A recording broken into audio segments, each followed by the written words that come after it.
अनुपमा के latest update के लिए सब्सक्राइब करें। आज के एपिसोड की शुरुआत में प्रेम देखता है कि राही घुंघरू लेकर खड़ी है और राही के हाथ में चोट लगी होती है।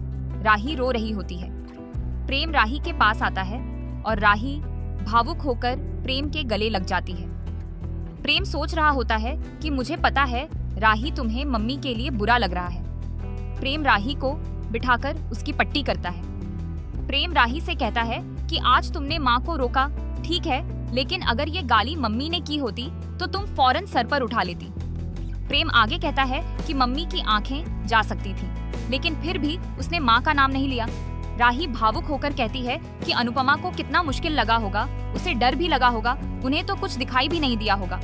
राही आगे कहती है कि उसने माँ को सिर्फ इसलिए रोका कि उनके बिना घर अकेला हो जाएगा। वो कहाँ जाएगी, क्या करेगी? प्रेम कहता है तुम माँ का दर्द समझ सकती हो, लेकिन मम्मी का नहीं। प्रेम आगे कहता है कि माँ की गलती को तुमने माफ कर दिया, लेकिन मम्मी की गलती को पकड़कर क्यों बैठी हो? राही बताती है कि उसे अनुपमा से मिलना है।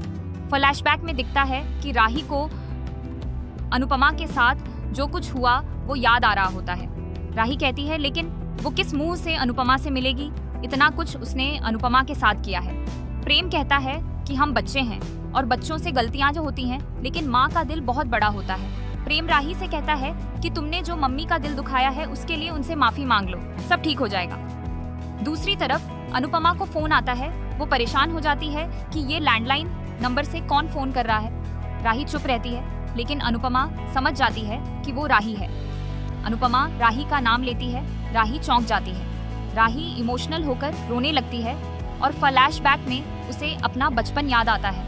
अनुपमा राही से पूछती है कि वो ठीक है। तभी वहाँ प्रेम आ जाता है। राही प्रेम को देखकर फोन काट देती है। अनुपमा घबरा जाती है। प्रेम राही से पूछता है कि मम्मी को फोन किया था? राही हाँ कहती है।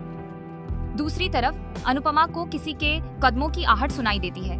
वो सोचती है कि अभी कौन चल रहा है। तभी अनुपमा को गौतम की बातें याद आती हैं। अनुपमा सोचती है कि कहीं गौतम तो नहीं आया घर में। अनुपमा हाथ में डंडा पकड़कर ढूंढ रही होती है। अनुपमा किचन में आती है और देखती है कि बर्तन नीचे पड़े हैं। अनुपमा बर्तन उठाती है और सोचती है कि दूध कौन पी गया। तभी बिल्ली की आवाज आती है। अनुपमा डर जाती है। अगले सुबह दिखाया जाता है कि अंश अनुपमा से कह रहा होता है कि यहाँ कुछ अच्छे डॉक्टर हैं तो भारती को वहीं दिखाइए। अंश बताता है कि यहाँ पर उनका खर्चा भी कम होगा। अनुपमा और जसप्रीत हाँ कहते हैं कि एक बार दिखा लेते हैं। बापूजी किंजल से पूछते हैं कि क्या हुआ, उसकी नींद पूरी नहीं हुई? किंजल बताती है कि बापूजी सारी रात नींद नहीं आई, उसे लगा बार बार कोई कमरे में आ रहा था। अंश भी बताता है कि उसे भी कुछ ऐसा ही महसूस हो रहा था। अनुपमा भी बताती है कि उसे भी ऐसा लगा था। सब परेशान हो जाते हैं। लीला बताती है कि कल दोपहर का खाना भी गायब हो गया था। बोलती है कि हो सकता है कि घर में भूत है। जसप्रीत ताना मारती है कि वो तेरे साथ सेल्फी लेने आया होगा। बापूजी बोलते हैं कि लीला के होते हुए इस घर में भूत आ ही नहीं सकता। सरिता पूछती है कि लीला को भूत भगाना आता है क्या? बापूजी बोलते हैं कि जहाँ लीला है वहाँ भूत आ ही नहीं सकता। लीला बोलती है कि मैं भूत हूँ। सभी हंसते हैं। प्रार्थना बोलती है कि लेकिन सबने देखा है तो कोई तो होगा। सरिता बोलती है कि भूत ही है, सफेद साड़ी वाली, खुले बालों वाली। जसप्रीत उसे चुप करवाती है कि ऐसा सिर्फ फिल्म में होता है। अनुपमा बोलती है सबको दिखाई दिया है तो कौन हो सकता है। अनुपमा आगे बोलती है कि सबको होशियार रहना होगा। अनुपमा देखती है कि राही वहाँ खड़ी होती है और प्रेम भी उसके साथ होता है। सभी लोग शॉक हो जाते हैं। अनुपमा सोचती है कि राही इतने सुबह यहाँ कैसे?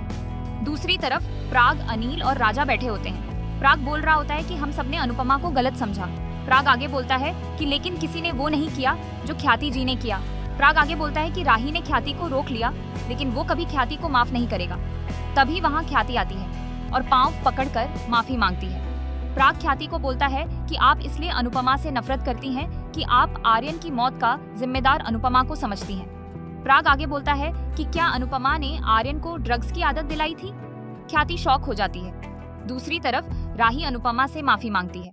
जसप्रीत सरिता से बोल रही होती है कि देविका बता रही थी कि ये पहले अपनी माँ को गाली देती है, फिर आकर माफी मांग लेती है।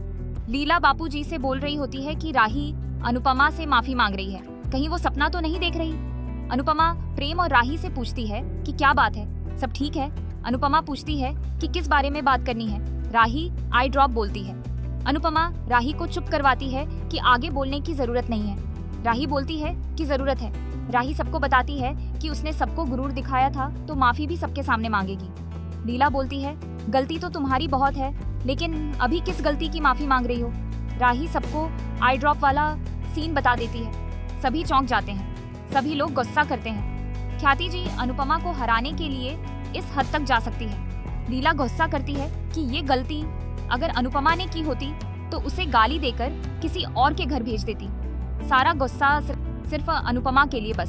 सभी लोग राही को सुनाते रहते हैं। राही बोलती है कि वो किसी को कोई सफाई नहीं देगी, ख्याति ने गलत किया है और उनके लिए मैं यहाँ माफी मांगने आई हूँ। राही बताती है कि पापा उसे घर से निकालने वाले थे और वो जा रही थी, लेकिन मैंने उसे रोक लिया।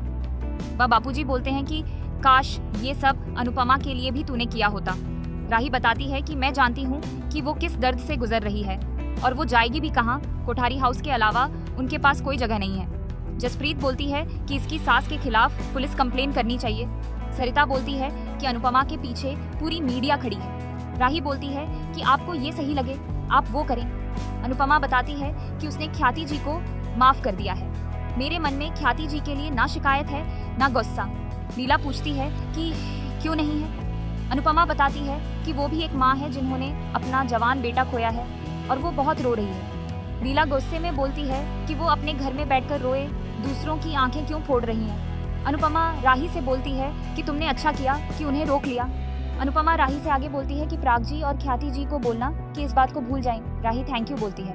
अनुपमा राही को गले लगाना चाहती है, लेकिन राही पीछे हट जाती है और यहीं पर एपिसोड खत्म होता है। अगले एपिसोड में अनुपमा और भारती हॉस्पिटल में होती हैं। तभी वहाँ अनुपमा को देविका नजर आती है। अनुपमा देविका के पीछे भागती है, लेकिन वो चली जाती है। अनुपमा को नर्स से पता चलता है कि देविका को कैंसर है।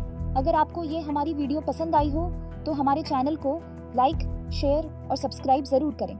धन्यवाद।